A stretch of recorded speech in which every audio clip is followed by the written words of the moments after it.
Hey guys, Bobby back again, and today I wanted to talk to you guys about the upcoming Call of Duty 2021, rumored anyway to be Call of Duty World War II Vanguard, um, kind of like a sequel to World War II from 2017, at least in theory. I don't know if it'll carry over any kind of storyline or any of the characters or anything, but I imagine it's just effectively their sequel to that game. I'm actually pretty excited for it. I've always been a fan of the World War II setting, especially for Call of Duty, of course, just with its roots and origin in that era. And I know it's not a very popular idea right now. A lot of people are wanting them to go, modern or go, slightly set in the past, still with the Cold War, maybe even go future again, But I think it makes sense. It's been about 4 years since World War II, so it makes sense that we'd want to, maybe go back to that setting. That's only part of the topic of this video, but I haven't played a lot of Call of Duty lately. Cold War's kind of just flown by for me. I've been kind of just busy. I set up my website for my author page, made a Facebook, Instagram, Twitter for that as well. Be sure to check those out. I'll link my website in the description on this video, and going forward most likely. I'm working on a novel that I'm going to publish sometime in the near future. Don't have a set date. I'm still editing and getting the cover art done, all that stuff. But be sure to check out my website, sign up for the email list. As soon as I decide to reveal the title or show off the cover art, I will let you guys know for sure. Other than that, yeah, I just haven't really had the time to play Call of Duty a lot. I'm gonna try to make some more time to play that and other games. Really, it's been kind of just a struggle to find the time. But I want to thank the one Boom who inspired me with his video about the talk of remasters, because he had an idea that I thought sounded amazing and just made so much sense that I kind of think that this is what they're going to end up doing. Essentially, what he said was this: that alongside World War II Vanguard, which is probably not going to be as popular in the community, as a lot of people might still feel burnt out on World War II just because of how many times we've gotten it, which is fair and makes sense, that they would release the multiplayer of Modern Warfare 2 alongside it, or sometime near after it or around the same time.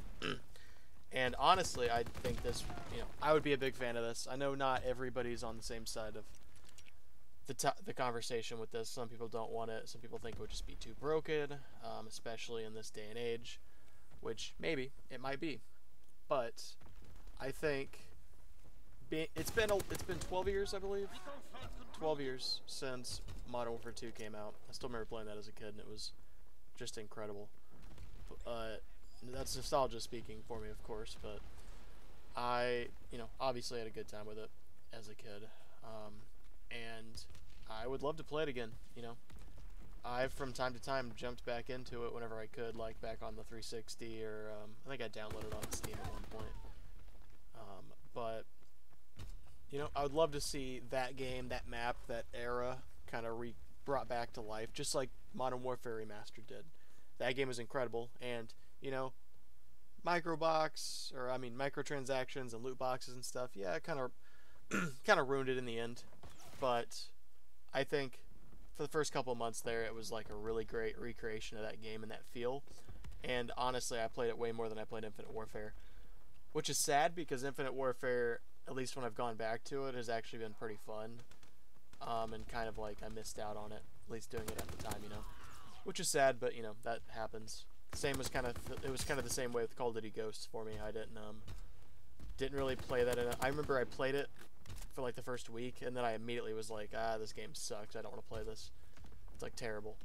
And a couple months later I came back to it, and it was a lot better when I played it then, but I kind of missed out on the early month fun times with that, all the holiday noobs, all the Christmas campers, Christmas day one buyers or whatever, all that stuff. But Yeah, so the idea would be you'd release that alongside World War II Vanguard, because then you have the sledgehammering game that's a little more niche and a lot more, you know, might be a little bit more experimental and do different things, because they've been prone to do that with their releases.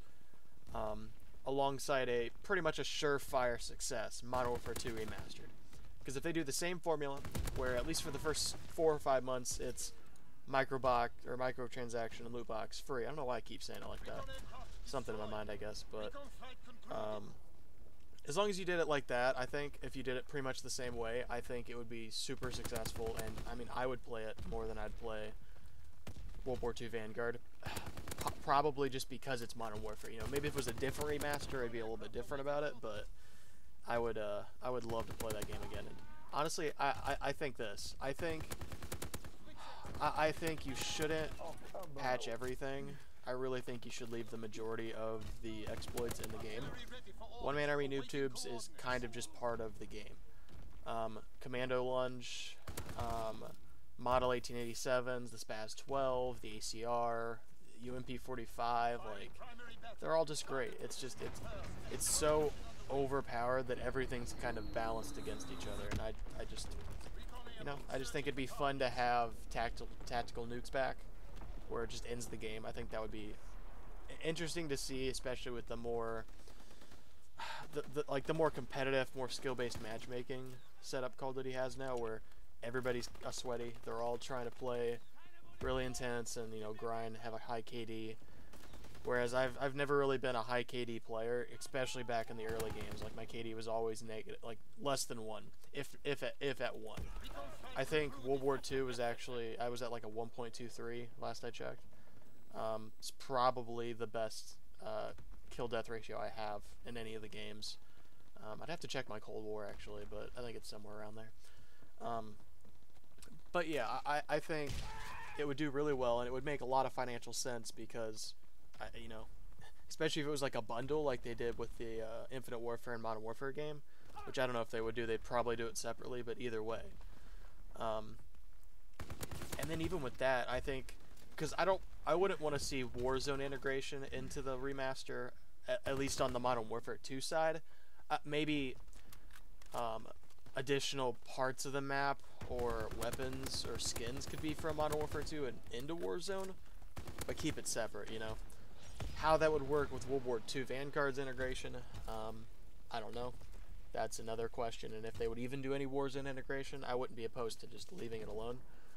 But yeah, that's that idea. And what he was saying, which, because he kind of went along a little bit further with it, is that the following year, 2022, do a Black Ops remaster, because then it would be another 12 years since we've had that. Keep this trend going where there's a whole new generation of people who didn't get to play the original Black Ops, and they get to play it again. Same with Modern Warfare, same with Modern Warfare 2, it's the same kind of idea. And I remember being 12, playing Black Ops, having the RCXD. I remember buying that like $250 special edition at GameStop. Like, I think also got the Juggernog mini fridge. Was that for Black Ops 2? Or was that the same? I don't remember exactly. I just remember having the Juggernog machine and having the perk coasters for drinks. And I would always use those. And I can't remember where I put those. They're somewhere. Probably in a box somewhere since I've moved. But I think remastering Black Ops would be a lot of fun. Because that was really the Creator Class 2.0. It was the first game that really super changed up. Not super changed up, but it was like, hey, you know how we did Creator Class? We're going to keep expanding on that. We're going to introduce the currency system to buy all your guns, which that'd be interesting to see if they kept that in a remaster or if they would go more towards, you know, the modern route of you just unlock at a certain level, and you don't have to you know, raise a currency to actually unlock stuff.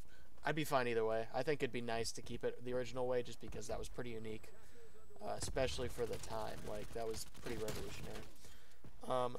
And then following that, 2023, you would do a Modern Warfare 3 remaster, complete that trilogy, presumably after 2022 has, you know, the current Modern Warfare 2. I don't know how they'd want to do it with the titles and stuff. That would be kind of a little confusing, but really no more confusing than having Modern Warfare Remastered and then Modern Warfare 3 years later. It's kind of the same thing to me. closer in proximity, but really no different. So you do that, which Modern Warfare 3 is an underrated game. A lot of people like talk shit about it and didn't like it because it wasn't as good as Modern Warfare 2, supposedly. Which, sure, I enjoy Modern Warfare 2 more, and I enjoy COD 4 way more. But that's only because those games are classics. Like, Modern Warfare 3 is a great game in and of itself. Like, the specialist perk system, that was revolutionary. I know I'm saying that a bunch, but that was a great system, and it was so cool to be able to just keep getting kills, keep getting all the perks, and just be like a one-man army dude. Like, that was so cool. The Moab was cool because it was like, hey, we still have the nuke, but it doesn't end the game, and you can get multiple Moabs, and I remember watching iTemp play Modern Warfare 3 and just get Moabs like all the time, and it was just such a rush to like kind of see like players be able to get multiple in the same game. Like, that was pretty crazy, and like I was like 13 at the time, of course, so like it was just a different time, but as a kid. But I don't know, it was a fun time. I just remember being in like class at school and like looking up the videos on the computer. People would look at me and like they wouldn't know what I was doing, or they'd be really confused. Unless they were a gamer, unless they were, you know, the dudes who were also playing Call of Duty. Teacher wouldn't like it, but whatever. And then the following year, and personally, I think it makes sense to have the World at War. Okay, I just kind of jumped the gun there. But the World at War remaster would be the next one in 2024. I would be fine with flipping this in Black Ops, but I guess it makes sense to kind of space out the World War II games, especially if people are, you know, especially tired of it, especially after getting World War II Vanguard potentially. You might want to wait a couple years before you have another game, even though it's a remaster of a classic, because let's be honest here, World at War is just such a fantastic game. It deserves a remaster. The campaign, the multiplayer, the zombies, every bit of it deserves that. I can't wait for it. I can't wait for hopefully an inevitable World at War remaster, because the game was just so good. Like Call of Duty 4 was great. It was just so great, and it's like, hey, what if that game was in World War II and you did the same stuff, just, you know, a little bit less camos because it's kind of hard to fit in with the theme. Boom, you had World at War. The campaign was emotional, was amazing. Memorable characters, memorable moments, like real stuff that you didn't normally see in a World War II game. Like, you didn't normally play in the Japanese theater in most games. Like, there was a couple Medal of Honor games, but nothing in Call of Duty ever besides, well, I was going to say World at War Final Fronts, but that's also World at War. Which, if you've never played, if you have a PlayStation 2, get a copy of Final Fronts. It's pretty fun. I'd recommend it. It's different. It's a PlayStation 2 Call of Duty game. It's kind of like Finest Hour for Call of Duty 1. That game is fun. I've seen people talk shit about it. I don't know why. It's a fun game. It's like Call of Duty 2 Big Red 1. It's just one of those things. I don't know. I'm very defensive of those games as a kid, I guess, because like I just remember having such a good time with them.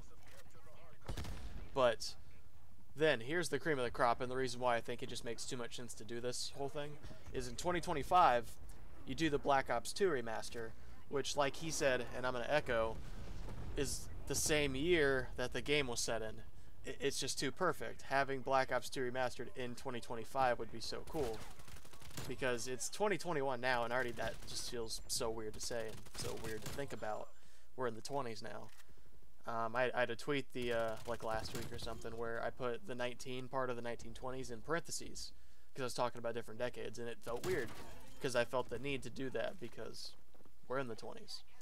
And maybe we're not deep enough in it to really, you know, have that be a common thought, like, oh shit, we're in the 20s, but we are, and the world's changing, and it's only getting weirder and wilder. But I digress. I think this whole route of doing remasters every year would be really cool. Obviously, it's a cash grab. Obviously, it's to make a lot of money. Obviously, it's kind of taking advantage of our nostalgia from being kids, and just to sell stuff we've already bought, which is all true. You know, I enjoy things. I don't know what to tell you. Like, it's fun. I like to get a couple of months every year of Call of Duty to play. It's the same with 2K. Every year I buy 2K. That's like, I play it for a couple months and then I play it sparsely throughout the rest of the year. I don't think I even bought 2K 2021 this year. 2K21. I don't know why I said 2021. But I don't think I bought it. There's 2K21. Yeah, 2K21's come out. Sorry, my brain's fried. It's also like midnight as I'm recording this, so I'm kind of just doing this as like a one take.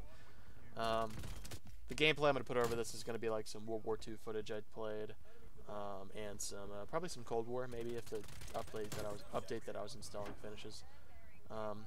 Expect some more videos on Call of Duty here soon. I just wanted to kind of talk about this. I thought this was a really cool idea, and I kind of got inspired by the One Boom. So, you know, obviously go subscribe to him. He's got more than me, but you know, if you don't already follow him, you should. He makes good content. He's he's in a good vein of like the old school Call of Duty commentator who's, you know, still doing the gameplay commentaries, but it's like, you know, obviously it's got to evolve in its own way. It's, you know, it's 2021. This isn't 2009 anymore. I think everybody's evolved since then, which is good. That's how it should go. But yeah, expect different kind of content. You know, obviously I post sparsely, and when I do, I post. But it's funny, my Making History of the Second World War video, the strategy game that I was playing, has literally got the most views on my channel. It's got over 500 views now. So honestly, that just makes me feel like I should play that more and post more of that. Maybe even stream it or something. Who knows? That might be a little much, but we'll get there. I have the webcam, obviously, as you saw in the Twitch videos in the last Minecraft video I uploaded, but I'll you know, I'll slowly work it into the content. Like, I'm not going hog wild with it. I'm not always in a mood to put myself on camera. Plus, I record a lot of my videos at night, and until I get some kind of lighting rig, yeah, it's just kind of hard. I don't really have, the lights in my room don't really extend over to my computer and desk area. But yeah, probably expect some of that Making History going forward. Not just the World War, but the First World War. That's the most recent release, and they just had another update the other day. So yeah, you know, obviously I'll be posting here more soon. Just kind of wanted to do another video. It's been a couple months, I think, so it's always nice to, you know, kind of get into this again. So yeah, if you guys enjoyed, be sure to subscribe, comment, you know, whatever, any questions, thoughts, any suggestions, ideas for videos, whatever you'd want to see. And I kind of try to spice it up a little bit. Check out my website, bobbydhutchinson.com. Subscribe to my email list. Check out all of the socials for my author pages. You know, hopefully in the next month or so, I'll have you know, some exciting stuff to reveal and announce about that. So, you know, be on the lookout for that stuff, and I'll talk to you guys later. Bye.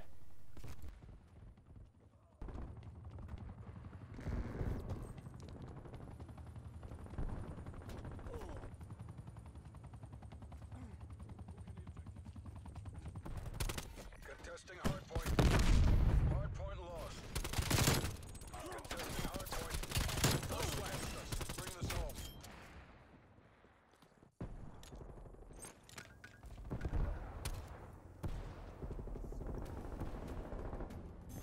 Hardpoint contested. Hardpoint is secure. Enemy counter spy plane inbound.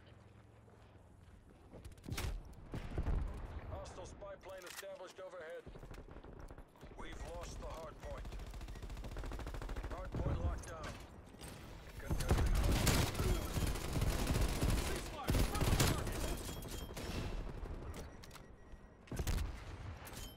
hard point lost. Every wind pushes back the Iron Curtain. Hostiles are pulling back. Acog, we are in control.